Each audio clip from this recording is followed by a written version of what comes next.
तो दोस्तों आप सभी को याद होगा आज से कुछ समय पहले एक खबर निकल कर आई थी और उस खबर के अनुसार कुछ भारत में तैयार किए गए हथियारों का इस्तेमाल यूक्रेनियन फोर्सेस रशिया के खिलाफ कर रही थी। और इसके जब फोटोज वीडियोस वायरल हुए उसके बाद रशिया द्वारा ऑफिशियली एक प्रोटेस्ट भी किया गया भारत के सामने। और भारत द्वारा यही क्लेरिफिकेशन दिया गया कि देखिए हमें जानकारी नहीं है कि यूक्रेन तक ये हथियार कैसे पहुंचे। एंड भारत सही बोल रहा था, रशिया को भी पता था कि भारत द्वारा डायरेक्टली यूक्रेन को कोई भी हथियार नहीं दिए गए हैं। लेकिन ये भारत के लिए काफी चिंता का विषय था कि भारत से कोई दूसरा देश इस तरह से हथियार खरीद कर वो तीसरे देश को डिलीवर कर दे, यानी यहाँ पर हमारी सीक्रेसी दांव पर लगी हुई थी।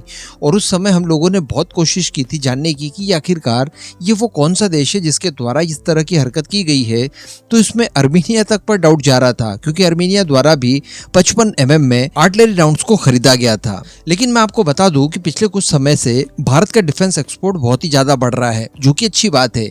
लेकिन स्पेशली अगर बात की जाए extended range full bore projectiles की, जो कि 155 mm में बोट टेल के साथ आते हैं, तो इनको भी हम लोगों ने काफी बड़ी मात्रा में एक्सपोर्ट किया है। और बताया जा रहा है कि भारत की कुछ प्राइवेट कंपनियां और साथ ही जो डिफेंस PSUs हैं उनकी तरफ से कुल 2000 करोड़ रुपए से अधिक के ऑर्डर्स पिछले कुछ समय में लिए गए हैं। अब इसके बाद पिछले कुछ समय से फिर से इस तरह के फोटोग्राफ्स और कुछ वीडियोस वगैरह वायरल हो रहे हैं, जहां पर भारत के ही आर्टिलरी शेल जो कि 155 mm में है वो यूक्रेन की फोर्स यूज करने जा रही है। इस तरह के फोटोज वीडियोस आपको बहुत सारे देखने के लिए मिलेंगे अलग अलग सोशल मीडियाज पर। तो यहाँ पर कुछ चीजें क्लियर होती है। एक तो ये कि एक्चुअली यूक्रेन की फोर्सेस भारत में बने गोला बारूद का इस्तेमाल कर रही है, बड़े स्केल पर कर रही है। और दूसरी बात ये कि वो अपने इस इस्तेमाल किए जाने वाले भारतीय गोला बारूदों को बार बार प्रोपोगेट भी कर रहे हैं और दुनिया के सामने रखने की कोशिश कर रहे हैं। इसके पीछे भी दो मकसद हो सकते हैं। एक तो ये कि भारत को दुनिया भर में एक्सपोज किया जाए कि देखिए भारत एक तरफ तो गुट निरपेक्ष होने की बात करता है, लेकिन वहीं पर यूक्रेन को वो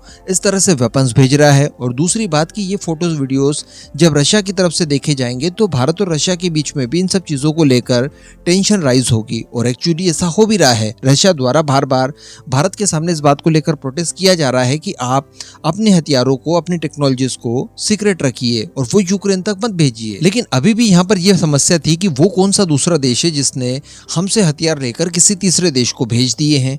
तो यहाँ पर बताया जा रहा है दोस्तों कि वो देश कोई और नहीं बल्कि स्लोवानिया है। बताया जा रहा है कि स्लोवेनिया द्वारा भारत की डिफेंस कंपनी से बड़ी मात्रा में गोला बारूद वगैरह खरीदे थे, जिन्हें बाद में हासिल करके यूक्रेन को ट्रांसफर कर दिए। वैसे स्लोवानिया के अलावा भी कुछ और देश जरूर हो सकते हैं इसमें शामिल, क्योंकि मैं आपको बता दूं कि पिछले कुछ समय में स्लोवानिया के अलावा अमेरिका द्वारा भी भारत के गोला बारूद बड़ी मात्रा में खरीदे गए हैं। इसके अलावा मिडिल ईस्ट के भी कुछ देश हैं, उनके द्वारा भी भारत से लगातार गोला बारूद खरीदे जा रहे हैं। तो वैसे ये मामला देखने में तो काफी छोटा लगता है, इस तरह की चीजें होती रहती है। लेकिन मान लीजिए कि इन गोला बारूद वगैरह के बजाय हम लोग कोई हाई एंड टेक्नोलॉजी वाले हथियार किसी दूसरे देश को एक्सपोर्ट करें और उसके बाद उनकी सीक्रेसी इस तरह से अगर ताक पर लग जाए, तो ये भारत के लिए अच्छे साइन बिल्कुल नहीं हो सकते।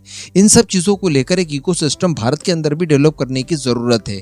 जिस तरह से अमेरिका अपने द्वारा बेचे गए हथियारों के ऊपर कड़ी नजर रखता है और खरीदार देश चाहकर भी उनका इस्तेमाल वहां नहीं कर सकता जहां पर अमेरिका नहीं चाहता, तो इस तरह का कुछ इकोसिस्टम भारत को भी डेवलप करके उसे मेंटेन करने की आवश्यकता है। क्योंकि आज तो बिल्कुल शुरुआत ही कही जा सकती है। आने वाले कुछ और समय में भारत के हथियारों का जो मार्केट है एक्सपोर्ट के मामले में वो काफी ह्यूज होगा और लगभग सभी तरह के वेपन्स हम लोग एक्सपोर्ट मार्केट में उतारने जा रहे हैं। तो उसके बाद अगर इस तरह की चीजें होती है तो ये भारत की टेक्नोलॉजी के साथ एक तरह का मिसयूज माना जाएगा। इनके ऊपर लगाम लगाने की खासी आवश्यकता है। बाकी इस पूरे मुद्दे पर आपका क्या मानना है नीचे कमेंट करके जरूर बताइएगा।